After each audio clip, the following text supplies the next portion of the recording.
नमस्कार प्रिय दर्शकों, हाजिर हूं मैं केतु नक्षत्र परिवर्तन प्रभाव को लेकर। प्रिय दर्शकों, प्रारंभ में ही बता दूं कि केतु के नक्षत्र परिवर्तन पर चर्चा तो मैं पहली बार कर रहा हूं। ऐसा क्यों? ऐसा क्या खास है इस गोचर में जिसकी मैं चर्चा करने जा रहा हूं? प्रिय दर्शकों, वर्तमान में केतु सिंह राशि में गोचर कर रहे हैं और आपको मैं बता दूं कि सिंह में गोचर करते हुए केतु शुक्र के नक्षत्र में 6 जुलाई को प्रवेश कर चुके हैं।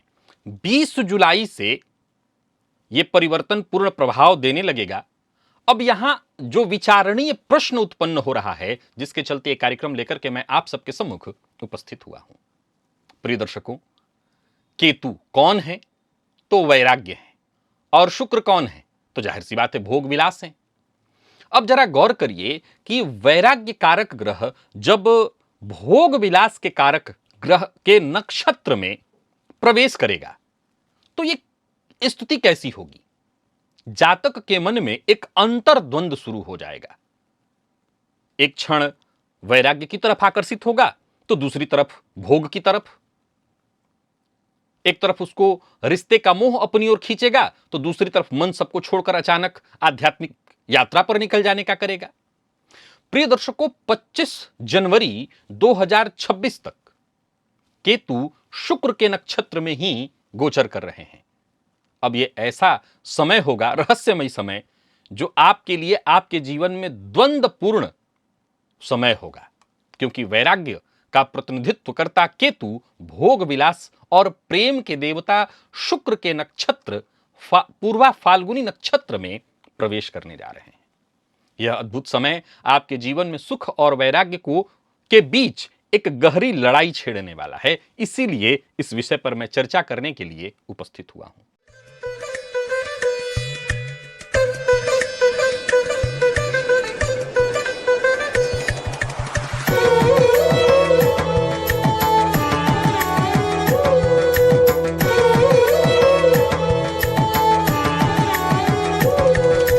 गोचर की अपनी खासियत होती है, गोचर का अपना प्रभाव होता है।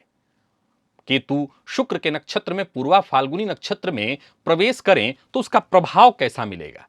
जैसा मैंने प्रारंभ में ही कहा कि केतु वैराग्य, मोक्ष, आध्यात्मिक जागृति के लिए जाने जाते हैं, जो व्यक्ति को सांसारिकता से दूर ले जाते हैं। वहीं शुक्र का जो नक्षत्र है वो प्रेम की ओर, सौंदर्य की ओर, भोग विलास की ओर, रिश्तों की ओर ले जाता है। और जब दो विपरीत शक्तियां एक जगह पर मिलती हैं तो मनुष्य के अंदर दो दिशाओं का जबरदस्त संघर्ष शुरू हो जाता है। अचानक जातक को भोग विलास की तरफ कभी मनुष्य का भागेगा तो कभी वैराग्य की तरफ भागेगा, कभी वो किसी रिश्ते के तीव्र मोह की ओर भागेगा तो अगले ही पल रिश्ते से उसको विरक्ति होने लगेगी। और जब यह समय शुरू हो चुका है तो इसका सीधा सा मतलब है कि अब प्रभाव 20 तारीख से आपको महसूस होने ही लगेगा। प्रिय दर्शकों, केतु की जो ऊर्जा है वो जातक के आध्यात्मिक चेतना को जागृत करती है, सांसारिक माया मोह से दूर करती है। और पूर्वा फाल्गुनी नक्षत्र की जो ऊर्जा है वो रिश्तों में प्रेम, आकर्षण, भोग विलास, इन सबको बल देती है। अब जब इनका संबंध बनेगा तो ये आपस में ऐसा टकराव होगा कि हर जगह आपको परेशानियां दिखाई पड़ने लगेंगी, हर जगह आप जूझने लगेंगे। आइए हम जानें कि हर राशि के जातक पर इसका कैसा प्रभाव पड़ने वाला है, यानी कौन सी राशि है जिसका मन मोह की ओर भागेगा और कौन सी राशि है जिसका मन वैराग्य की ओर भागेगा।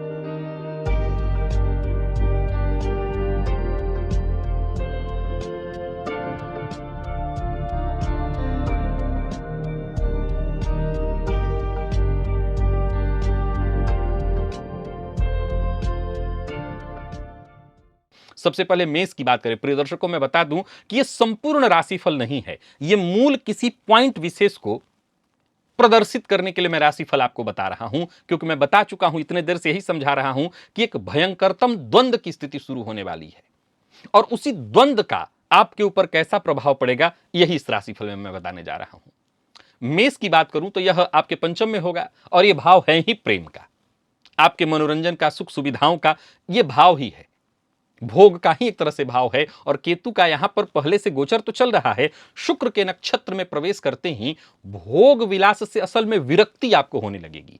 आप महसूस करेंगे कि पहले की अपेक्षा भौतिक सुखों में आनंद कम आ रहा है, आपका मन आध्यात्मिक चिंतन, धार्मिकता और गुप्त विज्ञान की ओर आकर्षित हो रहा है, वैराग्य की ओर आपका रुझान बढ़ रहा है। कारण पंचम का केतु आध्यात्मिक ऊर्जा को प्रबल कर देगा, जिससे सांसारिक जो सुख हैं वो फीका लगने लगेंगे। वृषभ ये चतुर्थ में होगा, हो रहा है, गोचर जारी है। अब शुक्र के नक्षत्र में जैसे ही प्रभाव 20 तारीख से आपको मिलेगा, ये भाव जो है माता का, सुख का, वाहन का, पारिवारिक अपना जो सुख है उसका भाव है ये। यहां केतु शुक्र के नक्षत्र में गोचर करते हुए जो घरेलू सुख हैं उसमें अचानक कटौती कराने लगेंगे, आपको विरक्ति देने लगेंगे, घर में आपका मन कम लगेगा, आपको लगेगा कि परिवार में जहां सभी लोग मजे ले रहे हैं या एक उत्सव का माहौल, वहां आपको ये सुख सुविधाएं बोझिल लगने लगेंगी, आपका मन बार बार एकांत की ओर भागेगा। ये सब तुरंत होने वाला है आपके साथ। वैराग्य तो न भी कहूं तो भी कम से कम, क्योंकि केतु वृषभ वालों को कितना जल्दी वैराग्य नहीं ला पाएंगे, लेकिन ये तय है कि मन एकाकीपन की तरफ जाएगा। और इसका प्रभाव क्या देखने को मिलेगा? अशांति। आपके इस अंतर्मुखी और वैराग्यपूर्ण व्यवहार के चलते घर में कलह का वातावरण हो सकता है। मिथुन वालों के लिए तृतीय में गोचर है। अब शुक्र के नक्षत्र में प्रवेश करते ही देखा जाए तो ये काम त्रिकोण का नवम होता है। फलतः आपके पराक्रम में सक्रियता बढ़ेगी। केतु आपको साहसिक और भोग विलास से जुड़े जो कार्य हैं उसमें असल में उलझाएंगे, आपको दूर नहीं हटा पाएंगे और लगा देंगे। नए नए जगहों पर भ्रमण करेंगे, मित्रों के साथ घूमने की इच्छा होगी। हालांकि कमाल की बात बताता हूं कि प्रारंभ में आपको उस वास्तविक आनंद की ओर खींचेंगे, यानी कि मोह की तरफ, भोग की ओर, और बाद में इन सबसे विरक्ति कराएंगे। ये लगभग 26 जनवरी तक चलने वाला है। तो ऐसी स्थिति उत्पन्न होगी, क्योंकि जो तीसरा भाव है यहां पर केतु शुरुआत में भोग की ओर और बहुत ज्यादा पहले आपको खींचेंगे। मैं यहां तक कह सकता हूं कि वो विवाहेतर भी हो सकते हैं, एक्स्ट्रा मैरिटल अफेयर हो सकते हैं, लेकिन बाद में फिर विरक्ति होगी कि मैं क्या इस सब चक्करों में पड़ा हुआ हूं। कर्क आपके द्वितीय भाव में है, ये सब चल रहा है, जो धन का भाव है, परिवार का है, संग्रह का है। केतु यहां पर धन संपदा, पारिवारिक सुख के प्रति विरक्ति उत्पन्न करेंगे। आपके ऑलरेडी स्वभाव में विरक्ति है, आपको लगेगा कि पारिवारिक जिम्मेदारियां, आर्थिक संग्रह ये सब बोझिल हैं, आपको ये सब बोझिल लगने लगेगा। मन आध्यात्मिक शांति, तीर्थ स्थल की ओर भागने लगेगा, वैराग्य की ओर आपका रुझान बढ़ेगा। कारण जो दूसरा भाव है यहां पर केतु संग्रह में मन बंधने नहीं देते, कभी धन या परिवार में जुड़ने नहीं देते, बल्कि उनसे विरक्त कर देते हैं। सिंह आपके लिए सबसे अधिक द्वंद्व का समय होगा। सबसे अधिक द्वंद्व जिसको है वो सिंह है। प्रथम भाव में है ये, लग्न में केतु शुक्र के नक्षत्र में प्रवेश करके 20 तारीख से जैसे प्रभाव देना शुरू करेंगे, अचानक आपका दृष्टिकोण बदलने लगेगा। आपका जो बाहरी व्यक्तित्व है वो भोग विलास की ओर खूब रुचि लेगा, लेकिन मन महसूस करेगा ये सब सारी चीजें अस्थायी हैं, बेकार है, क्या मैं समय बर्बाद कर रहा हूं। आत्मिक शांति की ओर भागेंगे। अब भोग और वैराग्य दोनों के बीच जबरदस्त संघर्ष, क्योंकि लग्न में केतु जो है ये द्वंद्व पैदा कर देंगे, जिससे व्यक्ति एक समय में दो दिशाओं में खींचेगा। कन्या ये 12वें भाव में होगा। 12वां भाव तो ऑलरेडी मोक्ष का है, वैराग्य का है, एकांत का है। यहां केतु शक्तिशाली हो जाएंगे। सो आध्यात्मिक जागृति, संसार से विरक्ति की ओर आपको ले जाएंगे। आपका ध्यान में मन लगेगा, योग में, एकांत की ओर ही आकर्षित होंगे, यानी पूर्ण रूपेण ये वैराग्य की ओर आपको खींचेगा। अगर आपकी कुंडली में केतु बली हैं और भी ग्रह स्थितियां ऐसी हैं जैसे शनि इत्यादि बली हैं, तो यह गोचर कहीं ना कहीं यह समय आपके लिए आध्यात्मिक अनुभूति प्रदान करने वाला होगा। तुला ये भी एकादश का होगा, और ये काम त्रिकोण का पंचम है। 11वां भाव लाभ का, मित्र का, इच्छाओं की पूर्ति का। यहां केतु सांसारिक मित्रों, भोग विलास में पहले आपको जोड़ेंगे, खूब आपकी इच्छाएं होंगी, और फिर धीरे धीरे विरक्ति देंगे। पहले वही मित्र आपको बड़े अच्छे लगेंगे, और बाद में उन्हीं मित्रों से वैराग्य होगा, लगेगा अरे यार दूर ही रहते तो अच्छा होता। तो बाद में अंततोगत्वा आध्यात्मिक दिशा में ले जाएंगे, लेकिन पहले भोग और चाहत की ओर। वृश्चिक के लिए यह दशम में होगा। अब देखा जाए तो दसम भाव सत्ता का, कर्म का, समाज में प्रतिष्ठा का है। यहां केतु जो है भौतिक प्रतिष्ठा के प्रति विरक्ति असल में ले आएंगे, क्योंकि कुजवत केतु हैं वैसे तो, लेकिन वो दसमस्थ ऐसी स्थिति उत्पन्न करेंगे कि सांसारिक सफलता की बजाय आपके मन में आध्यात्मिक मानसिक शांति के प्रति आकर्षण ज्यादा बढ़ेगा। करियर में आपके विरक्ति और आध्यात्मिक दिशा में आपका झुकाव ज्यादा बढ़ेगा। दसम भाव का जो केतु है वो प्रतिष्ठा में बदलाव करके व्यक्ति को भोग से दूर लेकर के जाएगा। धनु की बात करूं तो आपके नवम में है ये, और आपको मैं बता दूं कि ये उच्च ज्ञान का, धर्म का ही भाव है। केतु का यहां पर होना आध्यात्मिक अनुभव कराने वाला है। धार्मिक यात्राओं की ओर आपका रुझान बढ़ाएगा। भोग से स्वतः ही आप दूर हो जाएंगे। पूर्ण आध्यात्मिक वैराग्य की ओर ही आपका झुकाव होगा, क्योंकि सीधा सा है कि नवम का केतु अच्छा माना गया है, धर्म से जुड़ाव कराने वाला माना गया है, तो यहां पर शुक्र के नक्षत्र में होकर के वैराग्य ही लाएगा। अब देखा जाए तो मकर के लिए यह अष्टम में होगा, और अष्टम भाव गुप्त रहस्य तंत्र इत्यादि का है। यहां केतु तांत्रिक या रहस्यमयी भोग और गुप्त ज्ञान के प्रति आकर्षित करेंगे प्रारंभ में, बाद में भोग बिल्कुल हट जाएगा और विरक्ति की ओर ही जाएंगे आप।